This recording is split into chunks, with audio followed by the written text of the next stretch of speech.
crew members were thrown into the waters of San Francisco Bay on Tuesday when America's Cup defenders Oracle Racing capsized their AC-72 class catamaran during a training run.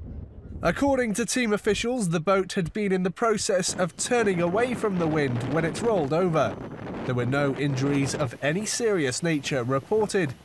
The craft was then swept along by a strong current, more than 4 miles past the landmark Golden Gate Bridge, before rescue boats could control it. The incident occurred on the 8th trial of the AC-72, the class of yacht to be used for the Louis Vuitton Challengers Regatta and 34th America's Cup proper next year, since it was launched in August. The 131-foot wing sail eventually failed on the multi-million-dollar craft in the currents. The catamaran was still upside down when it was towed back to the team base. The Challengers Regatta begins in the waters off San Francisco on July the 4th and runs until September the 1st, before Oracle faces the winner of that regatta for the America's Cup itself later that month.